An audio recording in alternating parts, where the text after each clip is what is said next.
السلام علیکم ویورس، کیسے ہیں آپ سب؟ Welcome to the best novels, novel Mohabbat Dhanak رنگوڑ کا ریٹن بائی سمیرا شریف تور کی ایپیسوڈ نمبر 7 سٹارٹ کرتے ہیں۔ آپ اس گاؤں کی تو نہیں لگتی، کہیں باہر سے آئی ہیں؟ اس کی آواز پر اس نے اس طرح کچھ چونک کر سے دیکھا، پھر تیزی سے گردن ہلا کر وہ مڑ گئی۔ اسے وہ شخص کچھ مشکوک سا لگ رہا تھا، لیکن اب وہ کیا کر سکتی تھی؟ اس نے راستہ بھی پوچھا تھا اور پانی بھی پیا تھا۔ اس شخص کے بتائے گئے راستے پر پورا 1 گھنٹہ چلنے کے باوجود وہ کھیتوں میں بھٹک رہی تھی۔ اس آدمی کی غلط بیانی پر بے انتہا غصہ آیا، اوپر سے پریشانی الگ تھی۔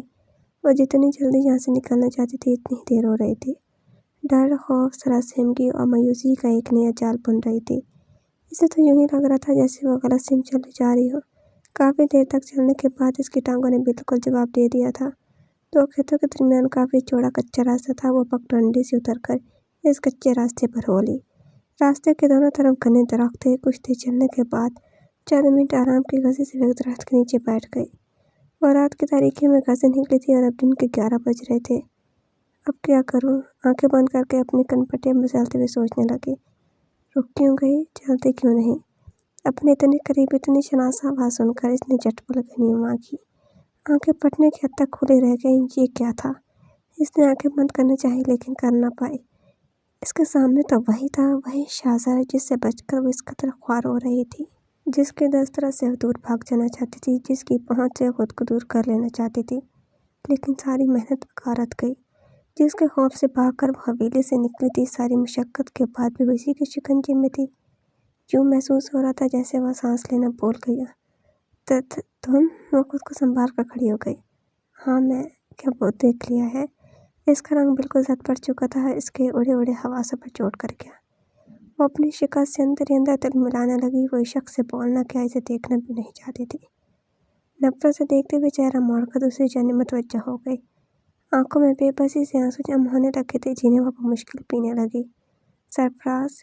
اس نے چند قدم دور کھڑی اونچی آواز میں کسی سے پکارا۔ وہ چہرہ موڑ کر آواز کی رخ دیکھنے لگی۔ اس کے سامنے وہی شخص کھڑا تھا جس سے اس نے راستہ پوچھا تھا، اور اب وہ گھوڑے کی لگام تھامے چلے آ رہا تھا۔ جیسے ہی وہ قریب آیا، شہزاد نے گھوڑے کی لگام تھام لی۔ اب تم جاؤ اور جو کہا ہے وہ کرو۔ اس نے اسے چلتے کیا، اور جیسے ہی وہ نظروں سے اوجھل ہوا تھا، دوبارہ اس کو دیکھنے لگا۔ اب کیا ارادہ ہے؟ بھاگنے کا انجام تو تم نے دیکھ ہی لیا ہے۔ مشال بی بی، یہ ہمارا گاؤں ہے، اس کے ذرے ذرے میں وفا پوشیدہ ہے۔ اس کی مٹی تک ہمیں دشمن کی خبر دیتی ہے۔ سو تم نے اندازہ بھی لگا لیا ہے، جو ایک دفعہ ان کھیتوں میں قدم رکھ لے، وہ کبھی بھی بھاگ نہیں سکتا۔ چلو گھوڑے پر بیٹھو۔ اماں بخشاسر کی فراخ پیشانی کا ہاتھ تکیہ رکھنے والی ماتے کی شکن اس وقت بھی اس کے حکمانہ مزاج، سخت دلی، جابریت اور آتش فشاں موڈ کی واضح عکاس تھی۔ ہمیشہ کی طرح اسے ان آنکھوں میں دیکھ کر اب بھی یہی لگا جیسے اس پر خون سوار ہو۔ وہ نخوبوں سے سر جھٹک کر رخ موڑ گئی۔ یہ شہزاد اس کے حکم کو نظر انداز کرنے کا واضح اظہار تھا۔ یوں سن کر ظاہر کیا جیسے شہزاد نے اسے نہیں درختوں سے مخاطب ہے۔ سنا نہیں تم نے؟ بیٹھو گھوڑے پر۔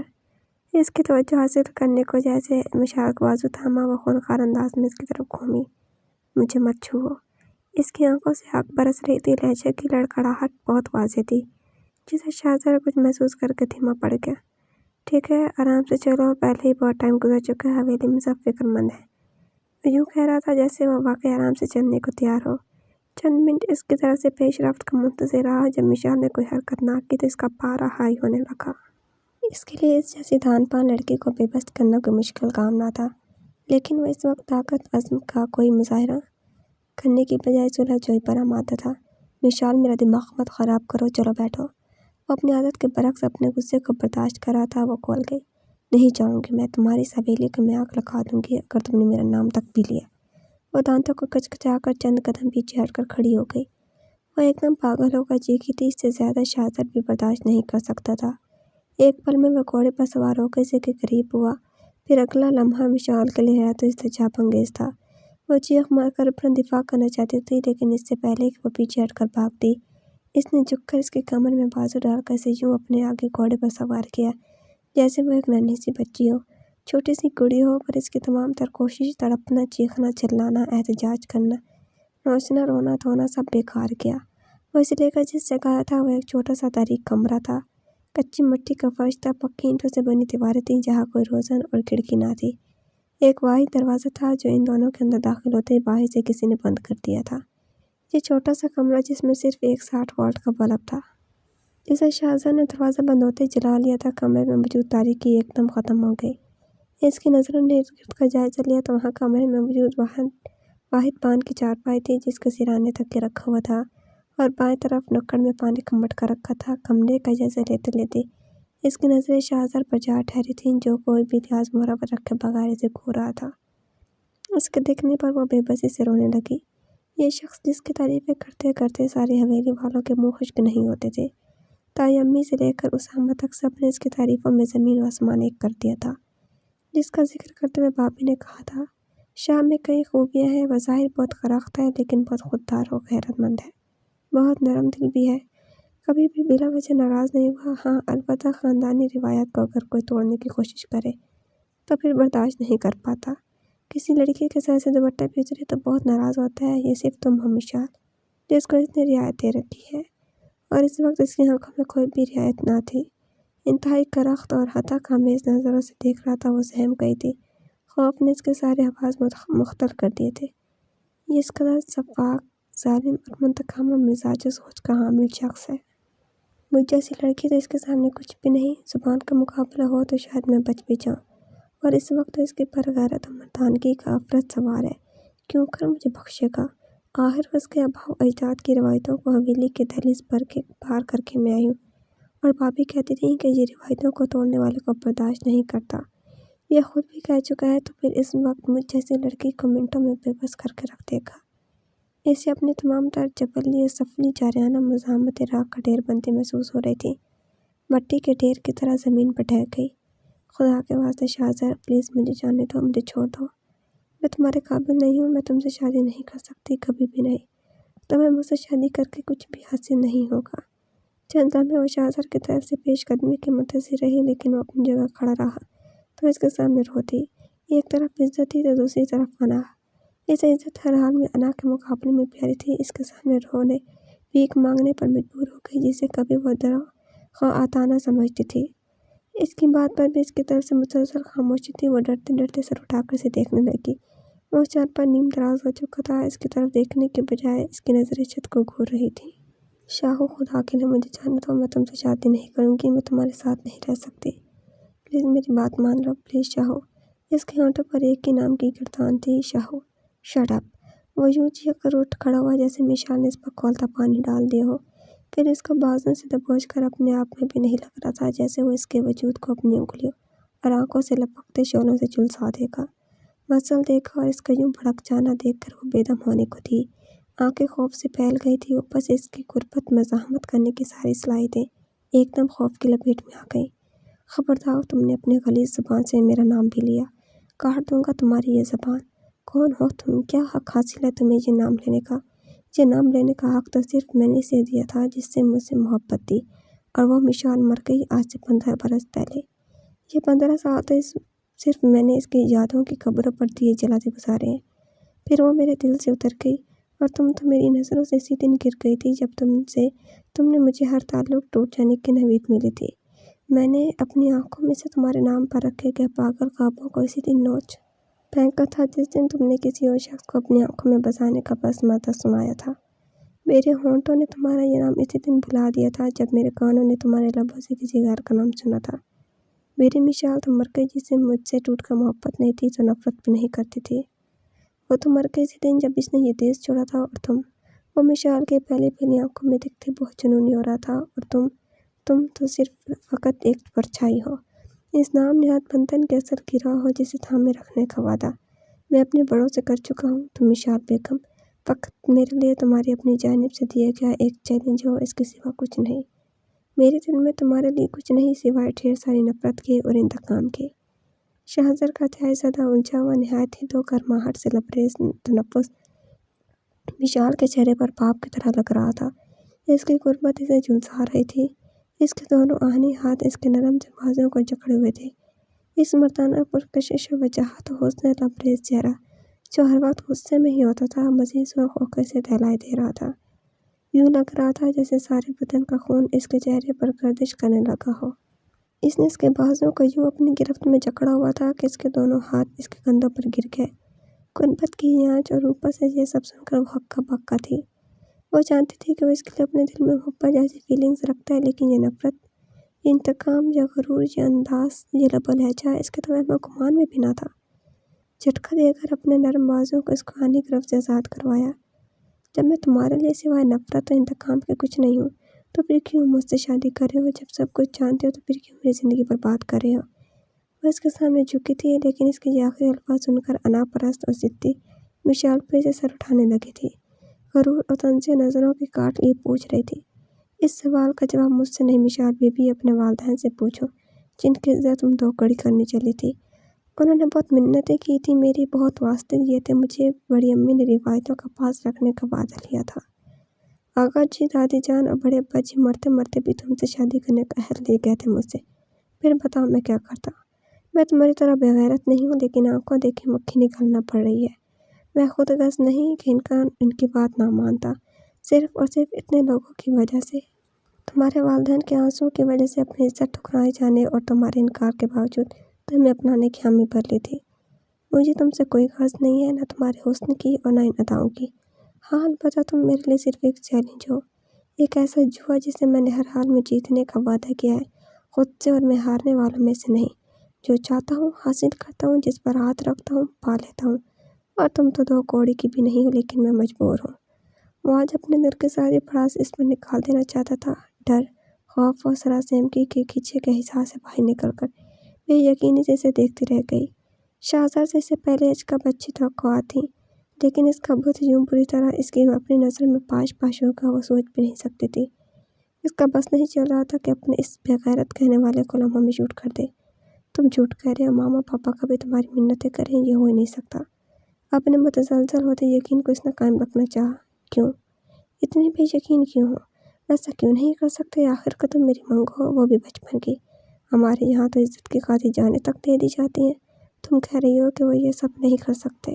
تم اس آزاد معاشرے میں جو گل کھلا رہی تھی، اس کے لیے کسی کی منتیں کرنا تو چھوٹی سی بات ہے۔ وہ صاف اس کا مذاق اڑا رہا تھا۔ وہ گل کھلانے والی بات پر دل ملا اٹھی۔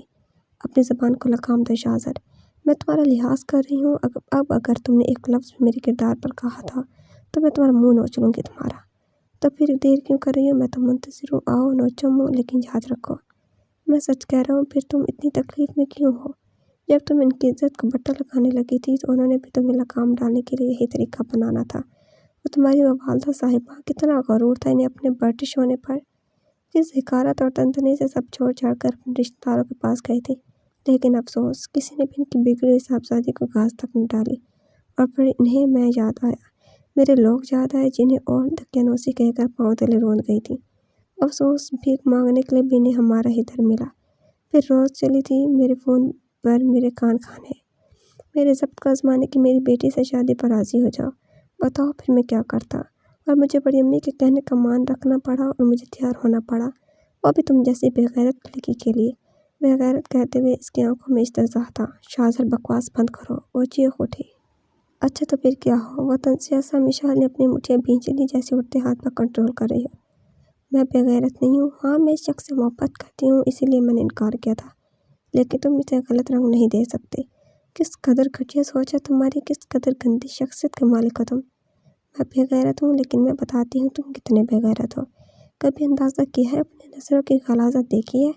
اپنے اندر چھپی ہوس ناپی ہے؟ مگر تمہارے نزدیک یہ باتیں تو مردان کی فخر و غرور اور حاکمیت کی علامت ہے۔ تاج سمجھ کر سر پر فخر و مان سے سجائے پھرتی، آخر کون ایسی خاندان سے تعلق رکھنے والے، اسی ماں کے بیٹے جس کا تعلق ہوس پرست خاندان سے تھا، جس کے لیے صرف عورت ہی عورت ہے، چاہے وہ جیسی بھی ہو، کیسی ہی طریقے سے حاصل کی ہو۔ یہی اوقات ہے تمہاری بھی۔ چیلنج تمہارے لیے، تم مجھے ہرانے کا مقصد کیے ہوئے جوا سمجھ رکھا ہے تم نے مجھے، یہی مردانگی ہے تمہارے۔ تم تو مجھے اسی دن نیچا دکھا دیتے جس دن پہلی دفعہ روبرو تمہارے سامنے کھڑی ہو کر تمہارے وجود سے انکاری ہوئی تھی۔ تم کو ہر ایک نے سراہا تھا، تم حاکم ہو، کبھی کسی نے تمہاری حکومت ولی نہیں کی، کبھی تمہاری شخصیت سے منکر نہیں ہوا، اور میں نے تمہارے سامنے انکار کیا تھا۔ تم بھلا کیسے برداشت کر لیتے ایک لڑکی کے منہ سے یہ سننا؟ تمہارا بس چلتا تو تم مجھے اسی دن مسل دیتے، یہی کہا تھا نا تم نے۔ میرے ماں باپ کے کہے کا الزام مجھے مت دو، یہ تو صرف تمہارے اندر کی گھٹیا سوچ ہے جو تمہاری زبان سے ادا ہو رہی ہے۔ تم سے تو بھلائی کی توقع رکھنا ہی اب سے، اور میں نے یہ حماقت کبھی نہیں کی۔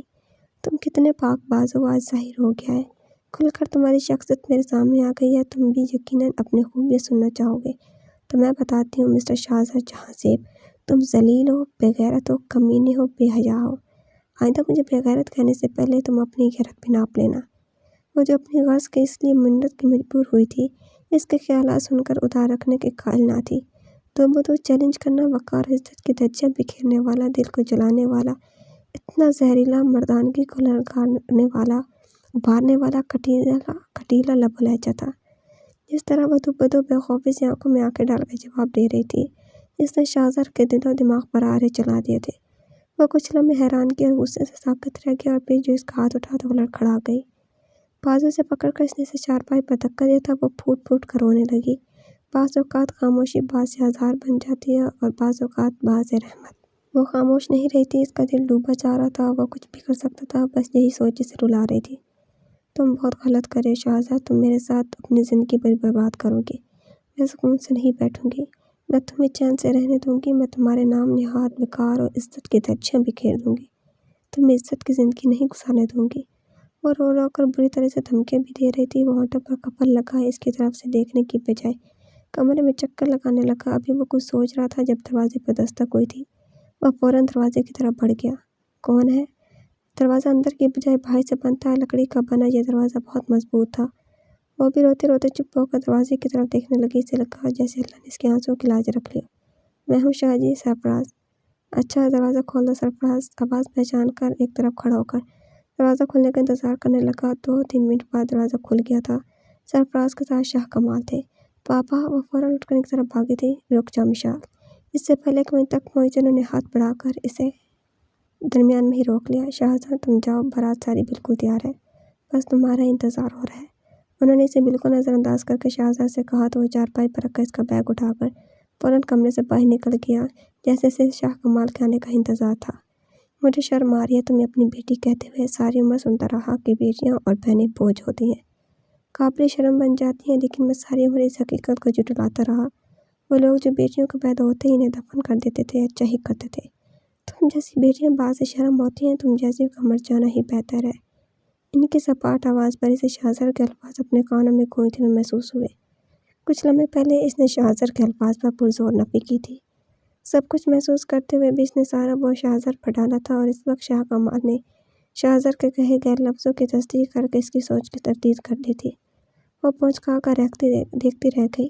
تمہارا جرم ناقابل معافی ہے۔ آج تک ہماری عورتوں نے ہماری مرضی کے بغیر حویلی کی دہلیز سے باہر تک قدم نہیں رکھا، غلط مقصد کے لیے بھی کبھی دہلیز پار نہیں کی، اور تم نے ہمارے وقار، عزت اور اعتماد کا بھرم توڑ دیا ہے، میرا سر جھکا دیا ہے۔ کاش میں تمہارا پیدا ہوتے ہی گلا گھونٹ دیتا۔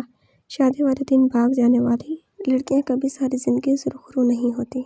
تمہاری شرمناک بیل پر تو تمہاری سزا گولی ہونی چاہیے تھی، لیکن میں بہت کم حوصلہ ہوں، دنیا پرست ہوں۔ لوگ پوچھیں گے کہ کیوں مار دیا تمہیں، اور میں کیا بتاؤں گا میری بیٹی بھاگ جانے کے جرم میں مار دی گئی ہے۔ لیکن نہیں، مجھے اپنی عزت بہت پیاری ہے۔ تمہیں ہر حال میں شاہزاد سے ہی شادی کرنا ہے۔ شکر کرو اس حالت میں بھی تمہیں اپنا رہا ہے، جبکہ سوائے مار دینے کے اور کوئی راستہ نہیں۔ اب تو وہی تمہاری سزا ہے، اور تمہیں یہ بات ماننا بھی پڑے گی۔ وہ اس وقت ایک ظالم و سفاک، جابر، حاکم و جاگیردار لگ رہے تھے۔ وہ برسوں سے انہیں رحیم شفیق طبیعت میں دیکھ رہی تھی۔ آج ان کا یہ رویہ برداشت نہیں ہو رہا تھا، ان کا اٹل اور حاکمانہ لہجہ، شفافیت، بربریت والا فیصلہ۔ وہ کئی لمحے بے یقینی سے دیکھی گئی۔ کیا رشتے جو بھی بے اعتبار ہوتے ہیں، کیا مان جو بھی ٹوٹتے ہیں، کسی کو چوراہے پر برا نہ کر دیا جائے تو ایک عالم کو کہنے سننے کو موقع مل جاتا ہے۔ ہر کوئی آتا جاتا دیکھتا ہے، رکتا ہے، بولتا ہے، رائے کا اظہار کرتا ہے، اور پھر اپنی راہ لیتا ہے۔